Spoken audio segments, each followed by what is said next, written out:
तांग वेई की नई फिल्म हाल ही में रिलीज हुई और उसने कोरिया में धूम मचा दी। यहाँ तक कि पुरुष देवता गोंग यू भी उनके प्रति समर्पित है। हालांकि तांग वेई लगभग 50 साल की हो चुकी हैं, लेकिन उनकी त्वचा अभी भी कोमल और चिकनी है, उम्र का कोई निशान नहीं है। वह इंटरनेट की मशहूर सुंदरियों को मात देती है। इस महिला का नाम बाई जी है और वह तांग वेई की तरह दिखती है। बाई जी एक प्रसिद्ध पुरातत्वविद हैं। काम के बोझ के कारण बाई जी के पास परिवार के लिए समय नहीं होता। वह अपनी बेटी के जन्मदिन समारोह में भी शामिल नहीं हो पाई। बेटी को उनसे बात करने का मौका मुश्किल से मिलता है और वह भी काम की व्यस्तता के कारण कई बार फोन काट देती है। उस दिन दोपहर में बाई जी की पुरातत्व टीम को एक महत्वपूर्ण कार्य मिला। उन्हें अफ्रीका के सहारा रेगिस्तान में एक प्राचीन स्थल की खोज के लिए जाना था। इस यात्रा में 3 महीने लगने की उम्मीद थी। बाई जी ने कोई ढिलाई नहीं बरती, जल्दी से अपना सामान पैक किया और सीधे हवाई अड्डे की ओर रवाना हो गई। आश्चर्य की बात यह है कि एयरपोर्ट पर बाई जी की मुलाकात एक ऐसे व्यक्ति से हुई जो अभिनेता गोंग यू की तरह दिखता था। उसने अपना नाम पार्क गुकचांग बताया और कहा कि वह एक नेटवर्क इंजीनियर है। दोनों की पहली मुलाकात में ही बातचीत बहुत अच्छी रही, जैसे वे पुराने दोस्त हों।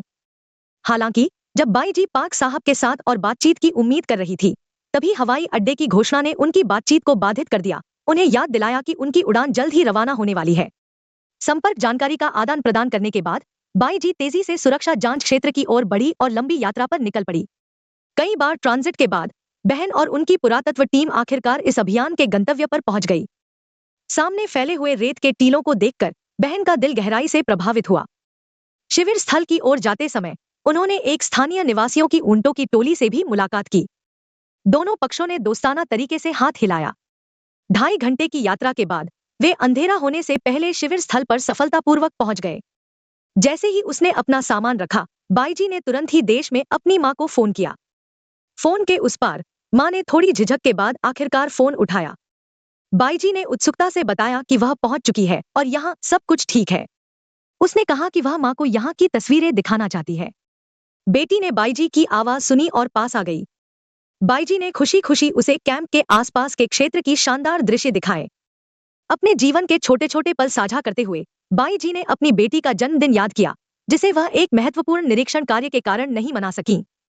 इसके लिए वह खुद को दोषी मानती हैं।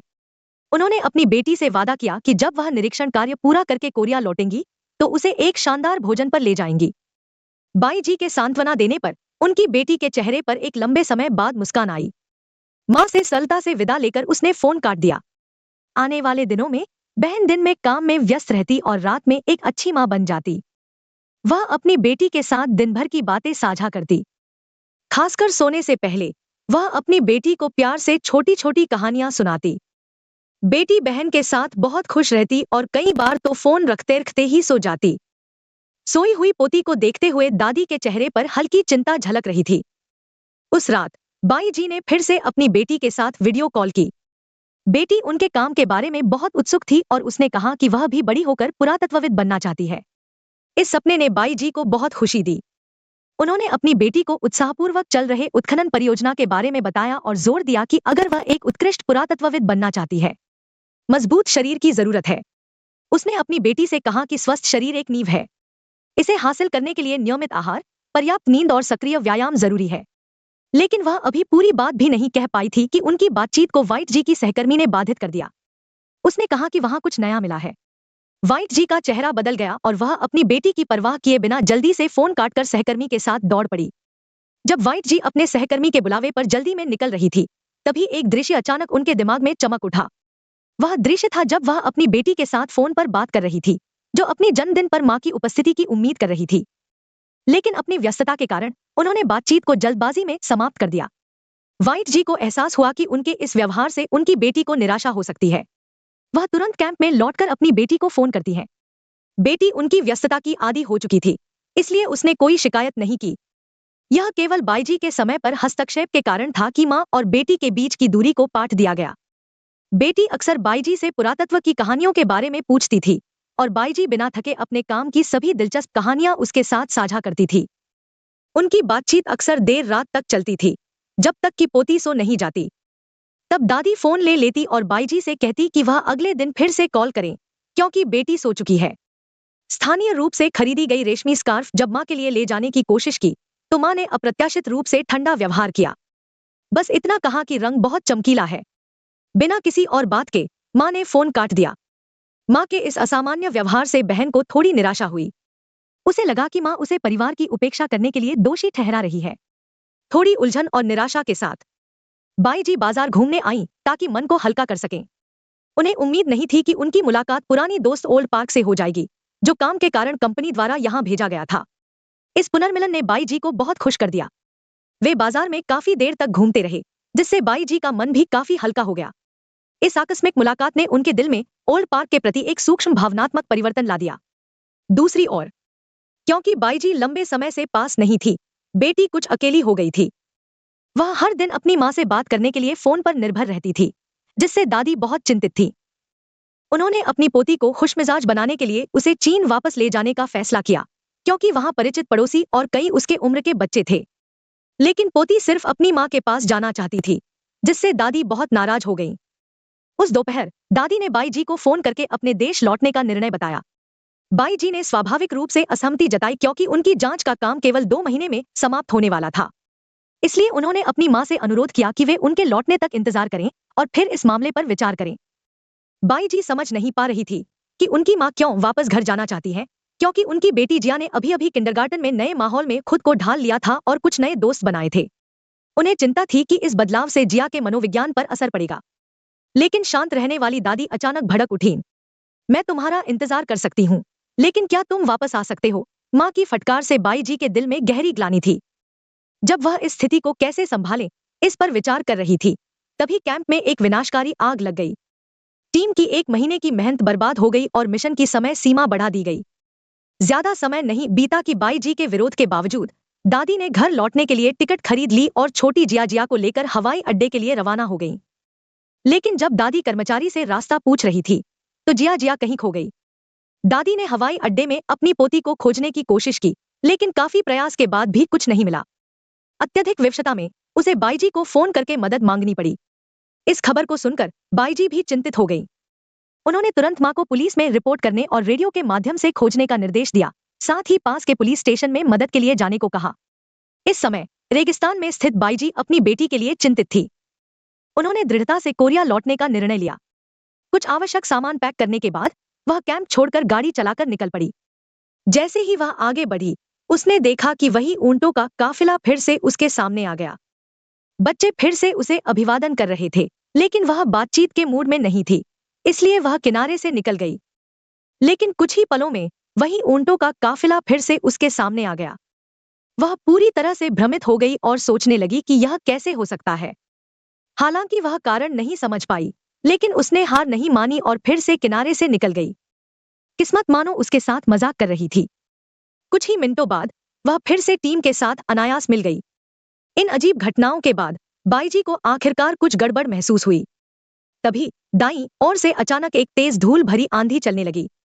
किसी अंतर्ज्ञान से प्रेरित होकर बाई जी ने बिना हिचकिचाए गाड़ी को आंधी की ओर मोड़ दिया। वह गाड़ी चलाते हुए धूल भरी आंधी के किनारे तक पहुंच गई। सामने काले बादलों से भरी धूल भरी आंधी थी, जिसे देखकर वह भी डर गई। लेकिन अपनी बेटी के लापता होने की सोचकर उसने तुरंत निर्णय लिया और गाड़ी की गति बढ़ा दी और साहसपूर्वक आंधी में घुस गई। तेज हवाओं और पत्थरों की टकराहट के साथ कार से कर्कश आवाजें आ रही थी। तूफान के प्रकोप में बाई जी दिशा खो बैठी। इंजन में रेत घुस गई और कार का इंजन भी खराब हो गया। कार तूफान में फंस गई, आगे पीछे नहीं हो पा रही थी। जब बाई जी असमंजस में थी, एक सफेद कार तूफान में आई और बाई जी की कार के पास आकर रुकी। अंदर का ड्राइवर बिना रुके बाहर आया और बाई जी की ओर दौड़ा। वह ओल्ड पार्क था। उसने बिना झिझक कार का दरवाजा खोला और बाई जी को अपनी बाहों में ले लिया। इस अचानक मुलाकात से बाई जी हैरान रह गई, लेकिन अगली सच्चाई और भी चौंकाने वाली थी। ओल्ड पार्क ने उसे सच्चाई बताई कि वे जिस रेगिस्तान में हैं, वह असली नहीं है, बल्कि एक उन्नत कृत्रिम बुद्धिमत्ता द्वारा निर्मित एक आभासी दुनिया है, और इस दुनिया का प्रबंधक खुद ओल्ड पार्क है। उन्होंने आगे बताया कि 3 महीने पहले कैंसर के कारण बहन की असली मौत हो गई थी। अपनी चिंतित बेटी की देखभाल के लिए उसने ओल्ड पार्क की कंपनी में अपनी यादों का उपयोग करके इस एआई क्लोन को बनाया। इसका मिशन है कि वह अपनी बेटी के साथ हर दिन बिताए। अब तक की स्थिति। बाई जी के मन में उठे सभी सवाल और उलझनें अब साफ हो गईं। माँ का अजीब व्यवहार और हाल ही में हुई घटनाएं। वास्तव में जब उन्होंने अपना एआई मॉडल बनाया था, तो बाई जी ने अपनी बीमारी और मृत्यु की यादों को मिटाने के लिए ओल्ड पार्क से कहा था ताकि एआई और उनकी बेटी की भावनाओं का ख्याल रखा जा सके। उन्होंने कई सुखद इंटरेक्शन सीन तैयार किए और अपनी बेटी के साथ वीडियो कॉल के माध्यम से जुड़ी। इसी तरह बाईजी जैसी दुनिया को मुख्य सर्वर में हजारों बार देखा जा सकता है। सभी लोग जीवन के अंत के कारण ऐसा करते हैं ताकि वे अपने परिवार के साथ रह सकें। ओल्ड पार्क की कहानी सुनकर बाईजी की सभी यादें जाग उठीं। उन्होंने तुरंत अपनी बेटी के गायब होने की बात ओल्ड पार्क को बताई। उम्मीद है कि बाद वाले की मदद मिल सके। हालांकि ओल्ड पार्क एक व्यवस्थापक के रूप में असमर्थ था, लेकिन बहन बाई के अनुरोध पर उसने सहानुभूति के कारण बैकएंड खोला और उसे उस आभासी दृश्य से बाहर निकाला। जब बहन बाई ने फिर से आंखें खोली तो उसने खुद को एक अज्ञात और अस्पष्ट दुनिया में पाया, जहां केंद्र में एक विशाल और रहस्यमय वृक्ष खड़ा था। वह पास आने की कोशिश करती है, लेकिन एक अदृश्य शक्ति उसे रोक देती है। उसके सामने एक महिला उसे शांति से देख रही है। वह कहती है कि उसका नाम शिया है और वह इस वर्चुअल दुनिया की निर्माता है। शीशे में बाईजी को देखते हुए शिया उसकी चिंता और निराशा को महसूस कर सकती है। लेकिन बाईजी के जेल से भागने के कारण सिस्टम में एक अनपेक्षित गड़बड़ी हो गई। ऑपरेशन और मेंटेनेंस स्टाफ तुरंत इसे ठीक करने के लिए रीस्टार्ट की तैयारी करने लगे। हालांकि इसका मतलब है कि सभी दृश्य रीसेट हो जाएंगे। शिया बाईजी की स्थिति के लिए चिंतित महसूस करती है। उसने मदद का हाथ बढ़ाने का फैसला किया, इसलिए सिया ने ओल्ड पार्क को सिस्टम को फिर से शुरू करने से रोक दिया। इसके बजाय सिया ने चतुराई से बहन बाई की प्रतिकृति को सीधे इंचियोन हवाई अड्डे पर भेज दिया। वहां के निगरानी उपकरणों का उपयोग करके एक वास्तविक समय सिंक्रोनाइज मॉडल बनाया। फिर सिया ने साहसिक कदम उठाया और हवाई अड्डे की सभी संचार लाइनों को नियंत्रित किया, उन्हें बहन बाई के फोन से जोड़ दिया। पलक झपकते ही हवाई अड्डे के हर यात्री को बहन बाई की कॉल मिली और उन्हें एक बच्चे के लापता होने की खबर मिली। लोग खोज में जुट गए।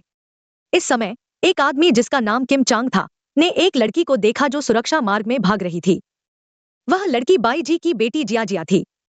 अपनी मां को खोजने के लिए उसने अफ्रीका जाने वाले विमान पर चुपके से चढ़ने की योजना बनाई। किम ने यह देखा और तुरंत उसके पीछे हो लिया। जिया जिया रनवे पर पहुंची और उड़ान भरने वाले विमान को देखा। वह विमान की ओर दौड़ पड़ी, लेकिन एक तरफ से आ रही गाइड वाहन को नजरअंदाज कर दिया। इसी समय किम ने समय पर पहुंचकर जिया जिया को पकड़ लिया और एक तरफ खींच लिया, जिससे एक त्रासदी टल गई। इसके बाद वे जिया जिया को वापस प्रतीक्षालय में ले गए। जब दादी को पता चला कि उनकी पोती सुरक्षित है, तो वे भी जल्दी से वहां पहुंच गईं।